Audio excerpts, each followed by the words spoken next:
Bem-vindo a mais uma edição do Ponto de Encontro. Recentemente foi sancionada no país uma nova lei de combate ao bullying. Esse problema é sério e causa graves consequências para milhares de adolescentes e crianças em todo o país. Pelas novas regras, as escolas de todo o Brasil ficam obrigadas a criar programas que vão contra a prática do bullying no ambiente escolar. Hoje o Ponto de Encontro fala sobre esse assunto e para isso nós recebemos aqui no nosso estúdio a professora Maria Inês Fini, coordenadora do Observatório da Educação, do Movimento Campinas pela Educação, e também a professora Letícia Lovato de Lazan Zanon. Ela é professora da pós-graduação de Psicologia da PUC. Professora Maria Inês, professora Letícia, obrigada pela participação hoje aqui no nosso programa, mas antes da gente começar a nossa conversa, vamos entender melhor como funciona essa lei que foi sancionada recentemente aqui no Brasil. Confira só. A nova lei foi sancionada em novembro e tem 90 dias para passar a valer. Pela legislação, fica determinado que bullying é todo ato de violência física ou psicológica praticada de forma intencional e repetitiva contra alguém com o objetivo de magoar ou intimidar. A lei determina que todas as escolas brasileiras criem um plano de combate à prática, com ações de conscientização sobre o tema. A punição contra os que praticam o bullying deve ser feita através do diálogo e não da repressão ou outras medidas punitivas. Apesar disso, pessoas que se consideram vítimas de bullying podem fazer uma denúncia na Polícia Civil. Essa lei nova, ela não estipula crime, nem sanciona, nem comina pena. Tá? O crime, na verdade, é aquele crime cometido para humilhar, para intimidar, para fazer com que a pessoa se acanhe em relação a um grupo ou outro indivíduo. Tá? Por exemplo, eu posso praticar o bullying por meio de lesão corporal. Eu posso praticar o bullying por meio de injúria, de crimes contra a honra, por meio de ameaça. Esses crimes, sim, são de interesse e objeto do direito penal. E a Polícia Civil vai apurar esse tipo de conduta. Então, a gente vai verificar no Código Penal qual a pena desse crime, como se procede processualmente esse crime e vai orientar a vítima. Olha, você tem tanto tempo para entrar com essa ação, né, para pedir a manifestação do Estado. E, eventualmente, a pessoa vai ter essa punição. Vamos começar o nosso debate tentando explicar e definir melhor o que é o bullying e como que a gente pode delimitar o bullying que faz mal, que é uma agressão, da simples brincadeira, que muita gente fala que é isso, professora. Bom, é importante dizer que o bullying ele é um tipo de violência que tem características bem específicas, né? A primeira característica é que ele acontece entre pares, né? E ele tem três personagens principais, né? Os autores, os alvos e os espectadores. O autor é aquele que comete o bullying, né? O alvo é aquele que sofre o bullying e o espectador é aquele que, de certa forma, observa, é a plateia, é a audiência, né, das situações de bullying. Para ser caracterizado como bullying, o tipo de agressão física ou psicológica ela tem que ser repetida. Essa é uma característica importante. Não é uma coisa que acontece de vez em quando, é uma coisa que acontece sempre. Como? Em um grupo, né, uma pessoa ou mais começam a caçoar, por exemplo, de uma pessoa específica dentro da sala de aula, pensando no contexto escolar, que é onde mais acontece, né? E eles têm uma intenção, a intenção é magoar, a intenção é humilhar, né, esse alvo que está, então, sofrendo essa violência, né? E esse alvo, ele tem como característica específica a fragilidade. Por alguma razão, ele tem alguma característica, né, que faz com que os outros caçoem dele, né, por exemplo, usando essa expressão, e ele é frágil e não consegue se defender sozinho, por alguma questão aí dele, né, de característica específica dele. E aí, nesse cenário, então, a gente vê o bullying acontecendo. Tá certo. Professora Maria Inês, um pouquinho antes de começar a gravação, a gente inclusive estava conversando do perfil do agressor, da pessoa que pratica essa violência contra essa vítima que, às vezes, na maioria das vezes, né, não consegue se defender. De que forma os pais, os educadores, eles conseguem perceber, identificar essa pessoa e conscientizá-lo, ou talvez mudar essa atitude nessa criança ou nesse adolescente? Olha, é muito difícil que o agressor tem um comportamento familiar parecido com aquele que ele tem em ambiente social. Geralmente o agressor é ele mesmo portador de um distúrbio, de um transtorno, como diz a palavra, bullying é transtorno, não é? E ele então vai descontar essa tristeza, essa mágoa num alvo fácil, não é? Em alguém que chamou atenção por uma característica física ou psicológica, ou muito estudioso, ou muito gordo, ou muito baixinho, não é? E a vítima, não necessariamente, ela fica presa à sua fragilidade. Você tem vítimas que aguentam e suportam ações de bullying durante muito tempo e depois não aguentam mais e passam, então, a emitir também um comportamento agressivo. É uma questão bastante importante para o Brasil nesse momento. Ela está inserida, inclusive, num contexto maior de discussões sobre o papel da escola no desenvolvimento de habilidades socioemocionais. Mais do que nunca, discutindo a base curricular nacional ou outros assuntos, se chama a atenção hoje de que a escola também é muito parceira da família para favorecer o desenvolvimento dessas habilidades, que tem algo a ver direto com a relação humana, não é? Você aprende cooperação, respeito, ouvir a opinião do outro, aceitar a opinião diferente nas relações que se formam na escola. Então, eu acredito que é um momento muito rico. A lei veio apenas estabelecer deveres, não é? Deveres do próprio Ministério da Educação, que deverá desencadear uma campanha enorme para formação de professores, porque os nossos cursos de formação de professores não têm esta capacidade, essa competência como alvo a ser desenvolvido para os professores, mas eu acho que devido à complexidade da nossa vida social, muitos papéis da escola estão sendo revisitados. E esse papel é um deles. Nós temos que ter muita atenção para as relações que se estabelecem dentro da escola. Professor e funcionário, funcionário e aluno, aluno e aluno, são relações muito importantes para a formação das nossas crianças e jovens. E, professora, você falou justamente desse papel fundamental da escola. De que forma que é possível preparar os professores para que eles possam melhorar essa interação, né, entre eles e os alunos, eles e a família, inclusive desses adolescentes, dessas crianças? Olha, eu acho que a proximidade da família com a escola, ela é fundamental. Mas é importantíssimo que a gente ressalte o seguinte: os alunos não são nossos filhos e os nossos filhos não são nossos alunos. O que eu quero dizer é que esses dois papéis, que são importantíssimos, que se complementam, não podem ser confundidos. Quer dizer, a família tem um papel fundamental na estruturação de valores, de condutas, mas, acima de tudo, de acompanhamento, de monitoramento, de interesse, de participação. Quantas vezes a mãe se surpreende com um comportamento agressivo do filho fora de casa, porque dentro de casa ele tem outra conduta. E do mesmo modo os professores, que muitas vezes dizem: olha, eu mal sei ensinar matemática, agora eu vou ter que também ensinar valores. Vai, professor, vai, porque é na sua relação com os seus alunos, é no olhar atento que você tem para a sua turma, que esses valores vão se forjando. Porque você não dá aula de valores e diz: olha, hoje vamos todos ser competitivos. Essas coisas acontecem na situação que você organiza na sala de aula.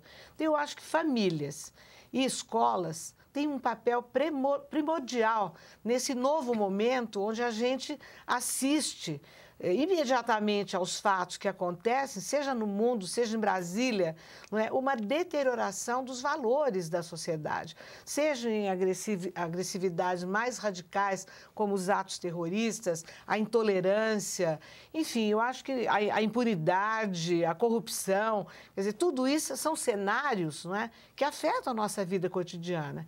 E a escola tem que estar atenta para isso. A professora Letícia, a professora Maria Inês falou justamente dessa degradação, infelizmente, dos valores. Então, de que forma que os pais e até mesmo os professores podem criar uma criança hoje em dia, para que ela cresça não se tornando um agressor ou até mesmo uma vítima do bullying?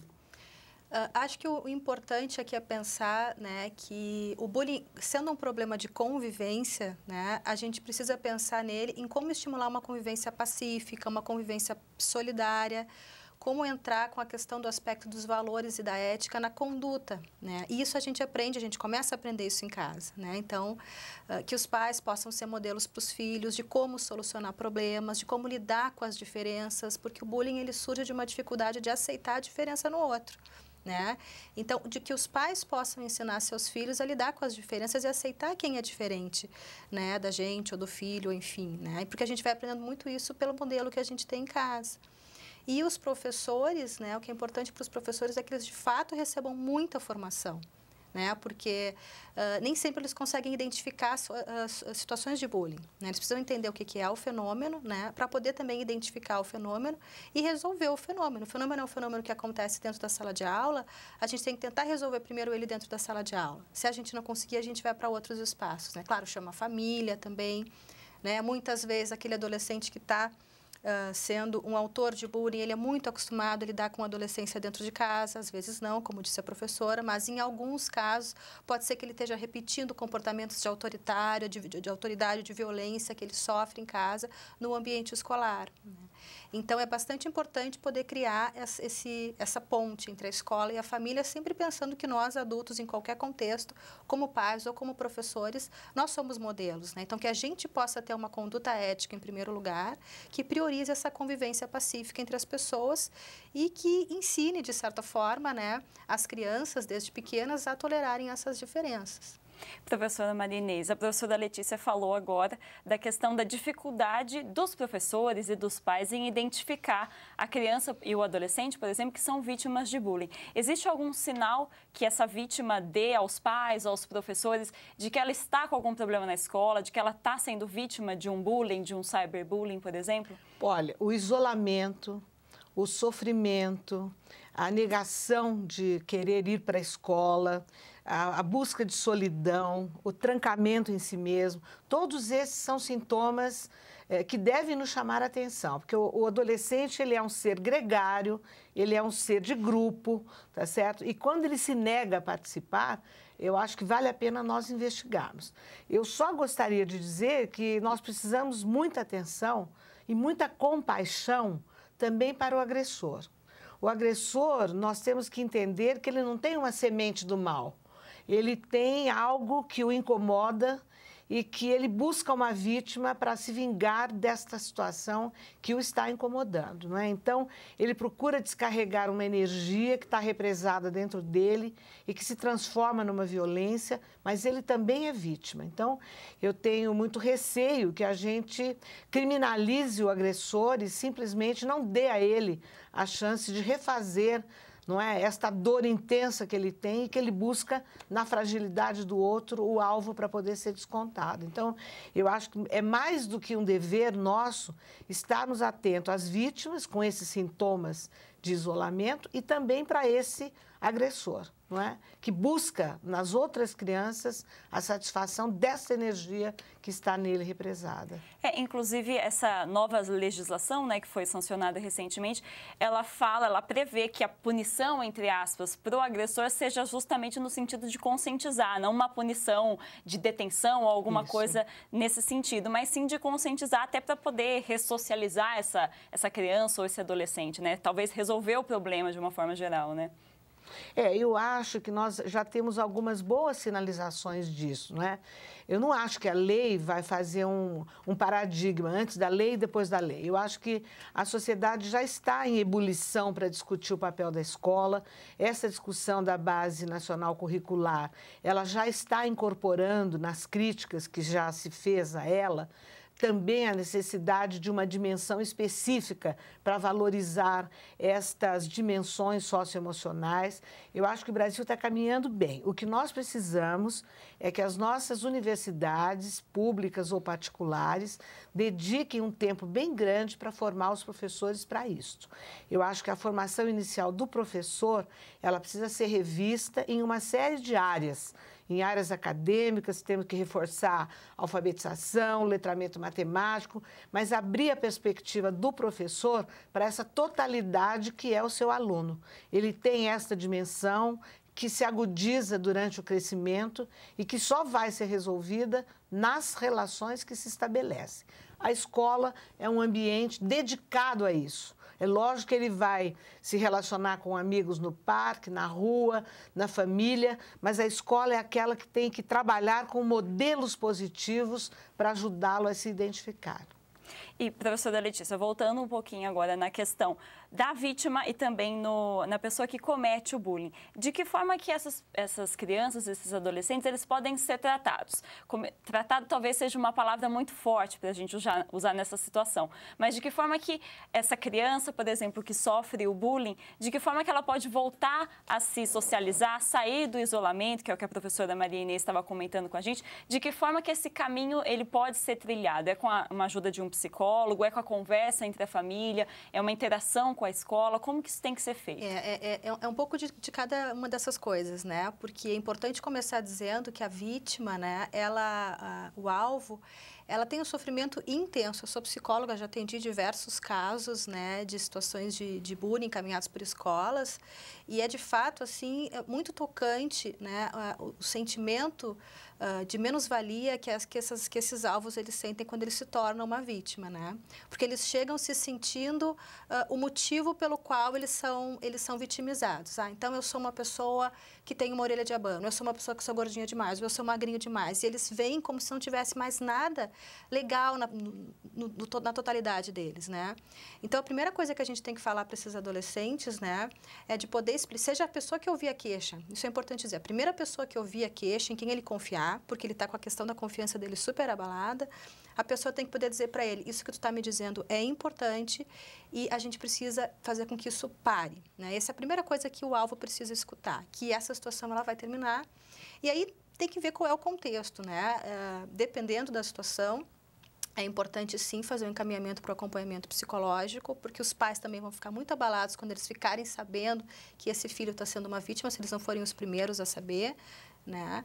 E tem que fazer, claro, uma interação junto com a escola, porque, como eu disse, é um problema de convivência, acontece no contexto escolar, né? Então, a gente precisa fortalecer esse alvo num espaço de psicoterapia, fortalecer a família, ajudar a família a empoderar, né, esse alvo, mas a gente também precisa fazer um trabalho conjunto com a escola para que a escola faça a sua parte, porque depois a gente trabalha com o adolescente, ele volta para a escola, não aconteceu nada, ele continua sendo vitimizado, né? Então, é um trabalho que tem que acontecer em rede, como a gente diz, né?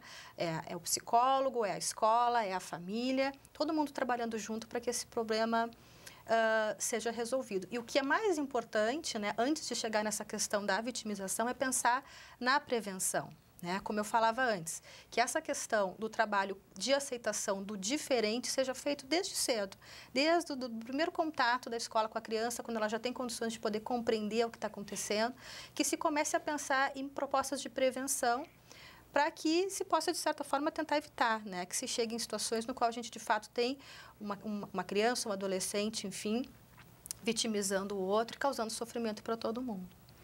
As consequências, imagino que sejam graves. Por exemplo, nos Estados Unidos, o que muita gente comenta, professora Maria Inês, é que aqueles casos de atiradores que voltam na escola que estudaram depois de um tempo, que sofreram bullying na adolescência, e tem aqueles episódios super tristes de assassinatos em massa e tudo mais.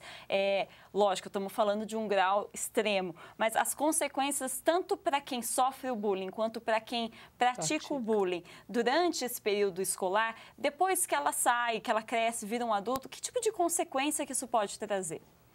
Olha, tanto para o agressor como para a vítima, você falou bem, quer dizer, se você reparasse, né, no depoimento ou na fisionomia dos agressores radicais nos Estados Unidos, como eles planejaram a vingança, o sofrimento que eles relatavam, que sentiam e que ninguém havia prestado atenção neles. Quer dizer, eu tenho raiva daquela professora, eu voltei para procurá-la, eu queria matá-la porque eu sofri isso e ela nunca me viu. Então, eu acredito que a escola, só para falar da escola, né? Se nós conseguirmos preparar os nossos professores para eles abrirem os olhos e levarem um pouco mais a sério essa perspectiva, que aparentemente é uma brincadeira, mas que está fazendo o outro sofrer muito, né? Hoje você vê adultos que dizem, olha, eu fui magrela na minha adolescência, eu usava 3 meses de jogador de futebol, porque na minha época eu usava uma mulher mais cheinha, por exemplo, tá certo? E era mesmo, varapau. Então, esses estereótipos, essas minorias que são diferentes, precisam ser respeitadas, né? Nós temos no Brasil, desde 98, um excelente decreto, acerca do respeito às minorias, né? Isso é uma coisa que foi copiada, inclusive, em todos os países do mundo, a inserção dos diferentes. Isso que eu digo, a lei é maravilhosa, não é?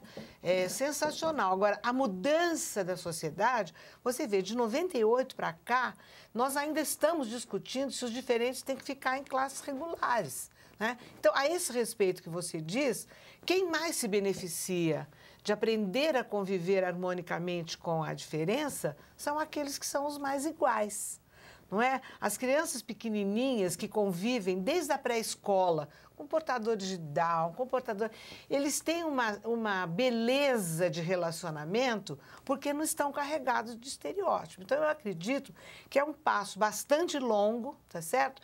E acho que em alguns casos radicais, não é? De adultos que foram vítimas ou que foram agressores, de fato, eles precisarão de uma psicoterapia. Não é? Até para poder harmonizar um papel social mais saudável com a história de vida que eles tiveram.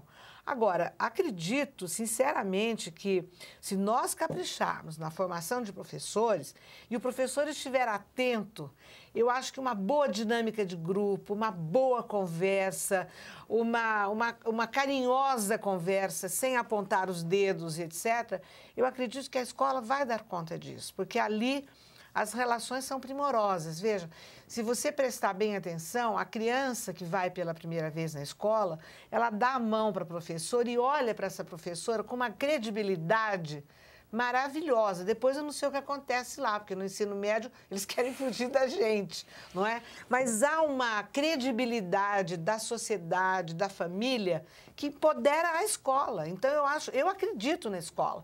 Não é? Em outros espaços sociais também se discute, se forjam valores, mas a escola é o lugar, por excelência, que tem que oferecer modelos positivos, e esse enfrentamento sem essa coisa pejorativa de culpabilizar, né? Porque senão você vai transformar a vítima em réu, quer dizer, ele que é culpado.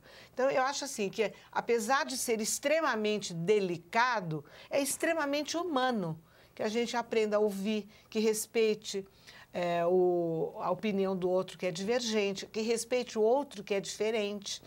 Eu acho que essa questão hoje está muito viva na sociedade brasileira. Eu tenho muita esperança sempre na escola. E, professora Letícia, a gente comentou a respeito, lógico, estamos falando sobre bullying aí ao longo do programa, mas um dos tipos de violência que tem ganhado mais destaque recentemente é o que a gente chama de cyberbullying, que é o bullying praticado pela internet. Como a internet é uma ferramenta extremamente popular, principalmente entre os adolescentes, e a criança hoje já cresce com esse acesso, né, a essa tecnologia, talvez seja, não sei se é correto a gente falar que o cyberbullying hoje talvez seja um problema ainda mais grave, que tenha uma dimensão muito maior justamente pelo alcance que a internet tem na vida dos adolescentes e das crianças. Sim, eu diria que é muito mais complicado a gente trabalhar com o cyberbullying porque ele acontece no mundo virtual. Né? O bullying acontece no mundo real e a gente tem como facilmente tentar identificar quem são esses personagens que eu falava antes, né?